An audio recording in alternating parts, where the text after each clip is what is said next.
อารมณ์ต่างๆที่เขามากระทบกระทั่งว่างให้มันเป็นได้เหตุคือเฮาคือร่างกายเฮามันสัมผัสกับลมแหละลมร้อนกับผ่านไปลมหนาวก็ผ่านไปเย็นก็ผ่านไปอารมณ์ต่างๆที่ในความพอใจและบ่พอใจก็ให้มันผ่านไปอย่าดึงมันขึ้นมาอยากให้ได้ดังใจอารมณ์ความพอใจนั่นแหละคนที่ยึดอยู่ทุกมื้อนี่ก็ดีพอใจยินดีพอใจอยากได้แบบนี้ตลอดคืออยากถูกใจตลอดนั่นเองเรียกว่าอารมณ์พวกนี้แหละอารมณ์ที่ทุกๆคนนะสรรพสัตว์ทั้งหลายที่ยึดอยู่นั่นเลยแสวงหาสุขอันเกิดจากความพอใจนั่นแหละว่าให้มันเป็นดุจดังว่าเป็นดุจดังเพียงลมพัดผ่านร้อนก็รู้เย็นก็รู้แล้วก็ปล่อยไปรู้สึกเพียงกายแต่จิตไม่คิดไม่นึกในความอยากใดอยากเป็นตัวอยากได้ตัวอยากเป็นนี่แหละตัวมันสำคัญจะได้แบบนี้อยากเป็นแบบนี้นั่นแหละพวกเข้าจึงพากันติดในอารมณ์ความยินดีพอใจตัวเดียวไปเกี่ยวกับสวยกับงามเลยแต่คำว่าพอใจงามมันก็รู้ขี้ลายมันก็รู้แต่ว่ามันติดตรงที่พอใจนั่นเองโลกนี้มีไว้เหยียบบ่ได้มีไว้แบกโลกนี้เป็นเพียงแค่ทางผ่านบ่มีสิ่งใดเป็นของไผจริงจักอย่างเมื่อเฮาเข้าไปยึดว่าจริงเมื่อไหร่ก็เมื่อนั้นแหละเฮากำลังแบกโลกเอาไว้บ่มีอีหยังจริงสรรพสิ่งทั้งปวงบ่มีผู้ใดสิบังคับให้มันเป็นไปได้ดังใจเฮาจังว่าสัตว์เลี้ยงก็บ่เป็นของเฮาจริงบุคคลหรือผัวหรือเมียก็บ่เป็นของเฮาจริงลูกเต้าเราหลานก็บ่เป็นของเฮาจริงบ่มีอีหยังจริงจักอย่างเลยบ่มีผู้ใดเป็นของไผจริงจักอย่างมีแต่ใส่แล้วผ่านไปมีแต่แค่เครื่องผ่านโลกนี่เขามีไว้เหยียบเด้อบ่ได้มีไว้แบกเฮาใส่ชีวิตแบบถ้า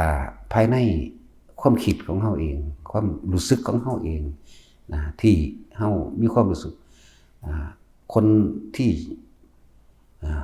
จะรักตนเสมอด้วยตนบ่มีดอกฉะนั้นเฮาก็ต้อง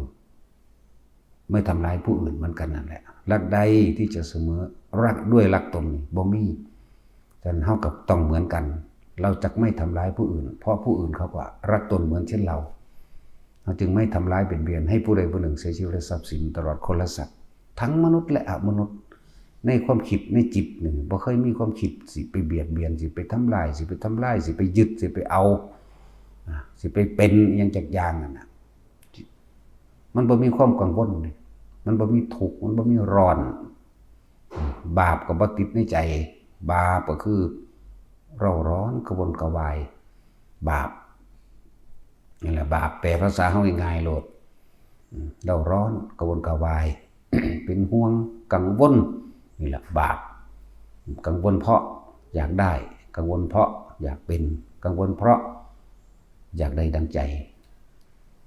แต่ว่าถ้าเฮามีความรู้สึกในตัวเฮาเองว่าเฮาก็รักตัวเองเหมือนกันคนอื่นก็รักตัวเขาเหมือนกันเฮาก็จึงไม่ทำลายความกังวลเราร้อนก็บ่เกิดทางบ่ไปทำลายผู้อื่นไม่ไปปล้นไปจี้ไปฆ่าไปทำร้ายไปทำลายไปโกหกไปทำให้ผู้อื่นเดือดร้อนเสียสติมื้อนี้ก็อยู่สบายชีวิตที่เหลืออยู่ก็เพียงแค่ว่าอันใดที่มันเป็นประโยชน์ในสรรพสัตว์ในผู้คนก็เฮ็ดอันนั้นแหละประโยชน์นั้นต้องบ่มีผลข้างเคียงคำว่าประโยชน์ต้องบ่มีผลข้างเคียงเหมือนกับคนบ่แพ้ยานั่นแหละแต่เฮาซอยผู้ใดผู้หนึ่งแต่ว่าคนผู้นั้นเป็นคนเลวเฮาก็บ่ซอยก็ไม่ได้ให้การช่วยเหลือแต่คนนั้นเป็นคนพาลเฮาก็บ่ซอยเหลือล่ะนี่แหละจังว่าสิ่งใดควรสิ่งใดบ่ควรกระทำสิ่งนี้ไม่ควรกระทำสิ่งนี้ก็เบิ่งเอาเพราะว่าเราทำด้วยความไม่อยากได้ไม่อยากเป็นบ่อยากได้เกียรติยศชื่อเสียงเงินทองบ่อยากเป็นหยังบ่อยากให้ผู้ใดมึงยกย่องว่าเป็นคนดี แต่เฮาเบิ่งอันนี้ควรอันนี้ไม่ควรควรในการซอยเหลือก็ดีถ้าเฮาไปซอยเหลือให้ที่อยู่ของคนพาลเขากลับไปพาลผู้อื่นต่อสิงั้นเขาบ่ให้ทำร้ายเรานี่เอิ้นว่าผลข้างเคียงก็บ่แน่แต่ว่าพาลเราทำลายเบิดทำร้ายแม้กระทั่งผู้ให้เอิ้นคนพาลทั้งนั้นแหละคนพาลบ่ฮู้ได้เป็นประโยชน์ได้เป็นโทษเห็นแก่ตัวอย่างเดียว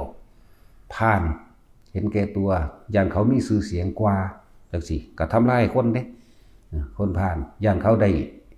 ทรัพย์สมบัติมากกว่าอย่างเขามีคนยกย่องมากกว่าพาลไปเบิดทำลายไปเบิด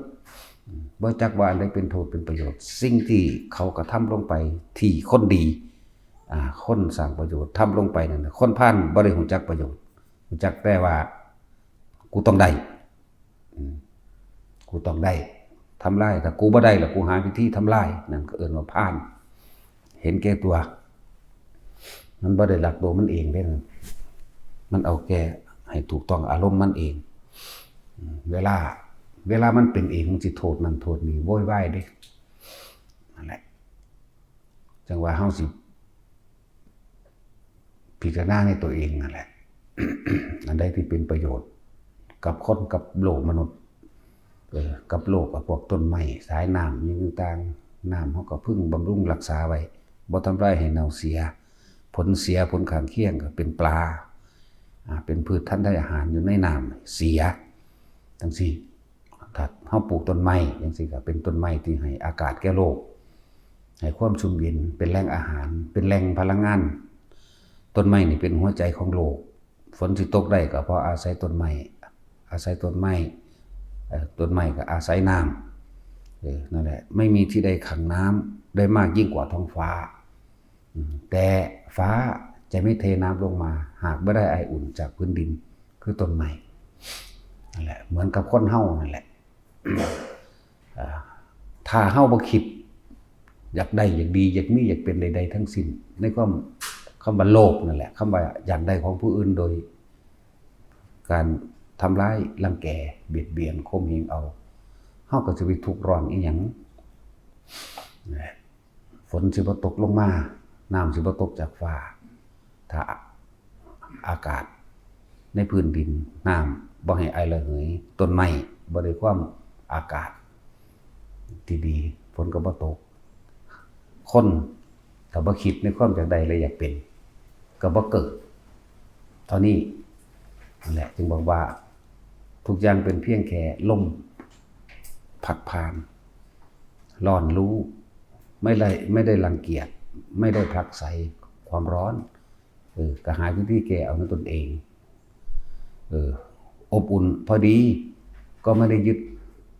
ก็แค่ว่าทุกอย่างมันผ่านมีร้อนมีหนาวมีพอดีก็รู้คือบ่ยึดนั่นเองก็เลยว่าให้มันเป็นดุจดังว่าเพียงแค่ลมพัดผ่านเหมือนลมพัดผ่านกายเรื่องใจก็เหมือนกันสิ่งใดสิ่งหนึ่งเกิดขึ้นเป็นธรรมดาแล้วสิ่งนั้นก็ดับเป็นธรรมดาบ่แม่นให้เฮาไปยึดมันมาต้องอย่างนี้เท่านั้นอย่างอื่นไม่ใช่ผักใสรังเกียจแล้วก็ทำลายแต่ว่าบ่แม่นผักใสรังเกียจนั่นแหละคือเรากำลังยึดเอาไว้เป็นเชื่อเป็นเหตุเป็นปัจจัยให้มีการเกิดขึ้นเกิดเหมือนฝนตกลงมาจากฟ้าไอน้ำให้ความร้อนพอดีกันมันจึงเกิดได้ฝนจึงตกได้คนเฮาก็คือกันอาศัยความเกิดเพราะว่าจิตคิดนึกปรุงแต่งแสวงหาในความอยากได้อยากเป็นก็เลยเป็นเสื่อให้การเกิดพบเป็นดังพื้นนาก็ได้เกิดขึ้นอาศัยความยินดีความพอใจในอารมณ์นั่นเองพบก็คืออารมณ์นั่นแหละเฮาคิดนึกปรุงแต่งแบบนั้นแบบนี้เกิดอารมณ์ความรู้สึกได้บัดถ้าบ่พอใจนั่นก็เกิดพอใจนั่นก็เกิดนี่ไหมเฮ็ดจังได๋ให้อยู่ตรงกลางระหว่างมันได้ตรงกลางระหว่างมันแค่รู้สิ่งใดสิ่งหนึ่งเกิดขึ้นเป็นธรรมดาสิ่งนั้นก็ดับเป็นธรรมดาเฮาจึงมีวิธีฝึกหัดให้อยู่กับตัวเองให้มากถ้าไปอยู่กับผู้อื่นมันก็ถ้าเป็นบุคคลที่รักอยากให้เขาเป็นแบบนั้นแบบนี้ถ้าบุคคลที่เกลียดก็อยากให้เขาตายพักไสเลยทรงนั่นแหละคือเราอยู่ด้วยกันกับเขา เฮ็ดจังใดเฮาสิอยู่โดยเฉพาะลำพังตัวของเฮาเองได้ก็เลยต้องอาศัยลมหายใจตัวเองเป็นเครื่องอยู่อาศัยลมหายใจคิดถึงสติก็คือคิดถึงระลึกนึกถึงลมหายใจในตัวเองหลักการอยู่กับตัวเองกายเวทนาจิตจิตเวทนากายสติปัฏฐาน4เป็นวิธีที่ง่ายแล้วเฮ็ดน้ำเพิ่นโลดพุทธเจ้าสอนไว้แล้วผู้ใดเป็นผู้ระลึกหรืออยู่ในกายจังซี่แต่ลมหายใจนั่นแหละคือกายในกายอันหนึ่งนั่นก็อยู่กับตัวเองนะเวทนาเมื่ออยู่กับลมหายใจก็จะเห็นความรู้สึกเวทนาในเวทนาเข้าไปอีกอันเป็นอุเบกขาเวทนาเวทนานอกก็มีร้อนมีหนาวมีพอใจแล้วบ่มีพอใจในร้อนในหนาวในเจ็บในปวดแขนขาในเวทนาก็มีต้องเป็นจิตหนึ่งต้องเป็นความรู้สึกที่เป็นหนึ่งคืออุเบกขานั่นเองจิตในจิตก็คือสติกำกับจิตหรือคิดถึงความคิดเจ้าของบ่ให้มันไปคิดถึงผู้อื่นให้มันกลับมาลมหายใจให้มันกลับอยู่ในความรู้สึกตัวเองธรรมคือสิ่งทั้งหลายทั้งปวงบ่ว่านอกบ่ว่าในภายนอกอันเกิดจากตาหูจมูกลิ้นกายของเฮาเองภายในคือใจเฮายึดหรือไม่ยึดอีกต่างหากล่ะพอใจหรือบ่พอใจในลมร้อนลมหนาวพอใจหรือบ่พอใจในรูปร่างลักษณะท่าทางบุคคลสัตว์สิ่งของต้นไม้พอใจหรือบ่พอใจนี่มันสิออกแต่มันออกนอกแล้วนี่เป็นธรรมภายนอกแต่เข้าสู่ภายในพี่พอใจกับไม่พอใจพี่อันเกิดจากรูปรสกลิ่นเสียงนั่นแหละจึงพยายามอยู่ในลมหายใจมั่งอยู่ในความรู้สึกในกายมั่งสติไปเลยสติก็คิดถึงคิดไม่คิดบ่ให้มันไปคิดถึงผู้อื่นให้มันคิดถึงเฉพาะในเรือนกายแห่งตนกายเวทนาจิตจิตเวทนากายรวมแล้วเป็นผู้มีสติรู้อยู่เป็นจิตหนึ่งเพ่งอยู่ในอารมณ์ที่เป็นหนึ่งคืออุเบกขาแล้วเฮาสิเห็นเองต่างๆนานาสารพัดก็เห็นความเกิดดับความคิดก็เกิดดับบ่แซอยู่ซั่นตลอดคนที่พวกเขาเห็นอยู่เดี๋ยวนี้อีกไม่นานนี่ก็ตายแต่นี่จะไปยึดยังกับมันได้พบกันชั่วคราวแต่จากกันตลอดไปก็แล้วกันนาบ่มีสิ่งใดที่เป็นไปดังใจเฮาอยากให้เป็นเด้นั่นแหละอย่างว่าอันใดที่มันมีประโยชน์เพิ่นเลยให้พวกเขานั่นคำว่าประโยชน์เนาะต้องเป็นประโยชน์ที่บ่มีสิ่งที่เคลือบแฝงไปทางให้เกิดเป็นโทษบ่มีผลข้างเคียงอันเป็นโทษนั่นเองเฮาจังจะปลอดภัยจังสิกังวลในว่าเป็นน้ำผู้นั้นล่ะให้ที่อยู่อาศัยอันพวกโจรพวกนั้นขโมยพวกนั้นเป็นน้ำผู้นั้นนี่เอิ้นว่าบ่ปลอดภัยนั่นแหละเอิ้นว่าผลข้างเคียงพวกนี้เฮ็ดแบบมันบ่มีผลข้างเคียงบ่ต้องไปสนใจเขาสิว่าดีหรือบ่ว่าดีนะจังว่าถ้าเฮาฝึกได้ถึงตรงนี้แล้วครับเฮ็ดอีหยังก็สบายใจเด้เพราะว่าเฮาบ่ได้หวังผลกำไรบ่ได้หวังผลกำไรในชื่อเสียงกำไรในลาภยศสรรเสริญบ่ได้สนใจแม้นินทาก็เป็นเรื่องของเขาแม้นยกย่องก็เป็นเรื่องของเขานะเฮามีหน้าที่ทำประโยชน์อย่างเดียวเฮ็ดไปซ้ำตายนั่นล่ะพอ